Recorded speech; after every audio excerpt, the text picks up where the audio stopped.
72. Victoria, welcome to the program. Hi, Dr. Laura. Thanks for taking my call. Thank you. What's up? I called about 2 weeks ago sharing some concerns I had about a relationship I had been in for a year and a half. And I had asked you if I should continue and give it a little bit more time to see if we'd be a good fit for marriage. I had shared that he was critical, and I followed your advice, and I did end the relationship with him. I'm not certain if you recall that call. Oh, yeah, I do. I do. Wonderful.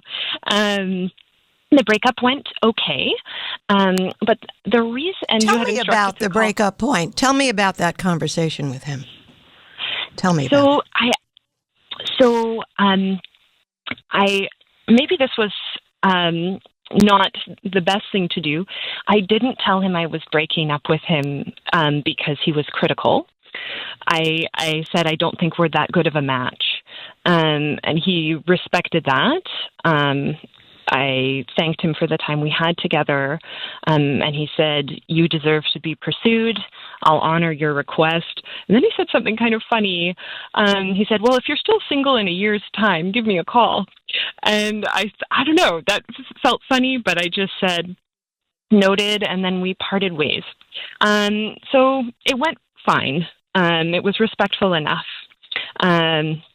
The reason why I'm calling Dr. Laura is my parents, particularly my mom, And he didn't argue because he agreed with you. I think so. Yeah. I think so. Anyway, go ahead with your story. Go ahead. Yeah. My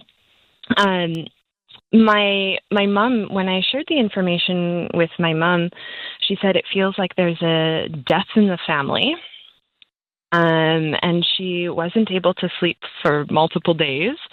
And she said, well, no wonder why it wasn't a good match. Like, you guys weren't having pillow talk.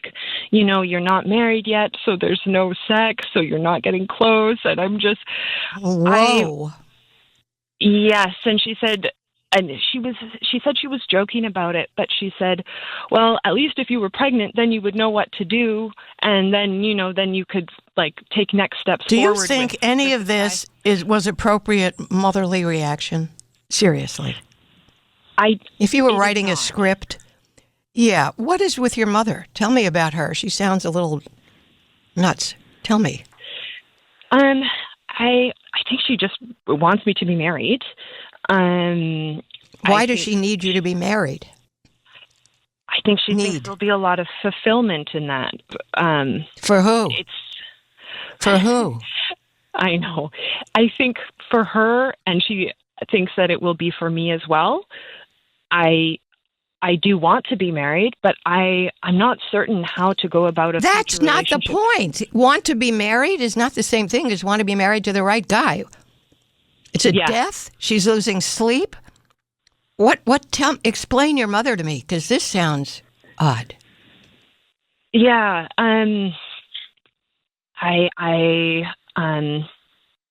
We have a close enough relationship, probably see each other twice a month, enjoy fun things of like some activities together, walks, shopping, but I don't confide in her.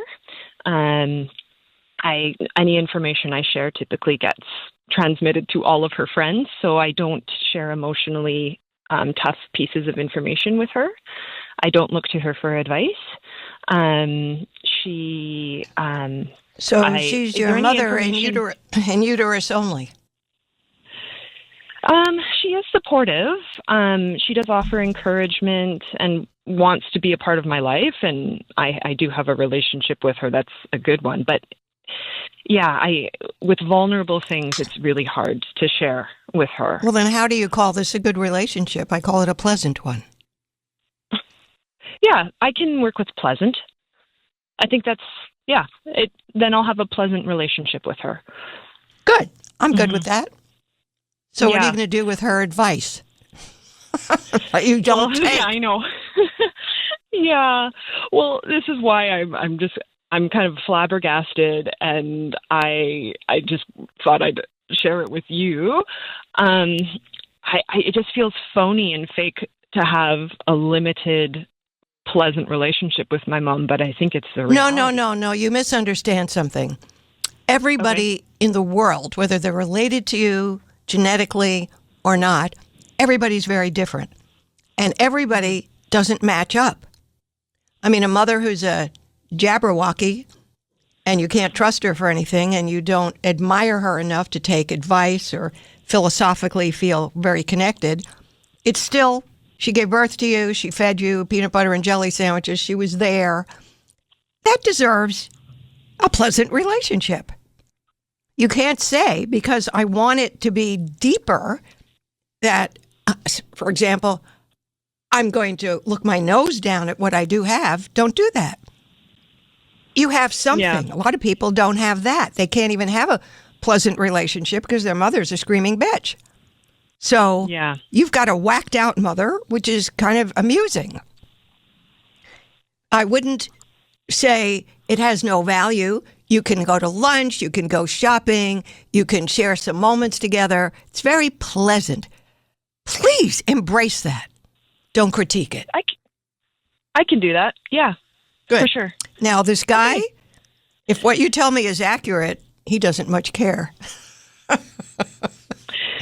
Yeah, I'm so surprised. You dodged a bullet, babe. You dodged a bullet, babe. Can I ask some questions around that? First of all, I'm just surprised because he did offer to go ring shopping and he did want to marry me. So I think I'm just surprised that there was no fight for me after I shared what I did in the breakup. Well, you didn't share much. That's true. You just said we're not a match, and he went, okay, I can respect that. You know, you just found out what he's like. He's a little weird also. Okay? You're surrounded by weirdness. Yeah, it hurts one's ego that he didn't throw himself on the ground and beg you, but he didn't. Yeah. He's perfectly happy to see you go. So, you know, that's not the kind of man I imagine in a commitment. But anyway, don't let your ego get in the middle of that. Consider it you dodged a bullet. Okay. When I had called the first time, I had shared that he was critical. And then after I called you, I think I did a little bit of I was like, oh my gosh, I don't even know what a critical person does. Like in the sense of, I think I just started self-doubting myself. How would you define a critical person? Honey. Yeah. You already know because you were living it. And it wasn't pleasant. Okay. Mm-hmm. Or, my brain wants to play funny things and say like, oh, were you just super hypersensitive? Was it me that was the problem?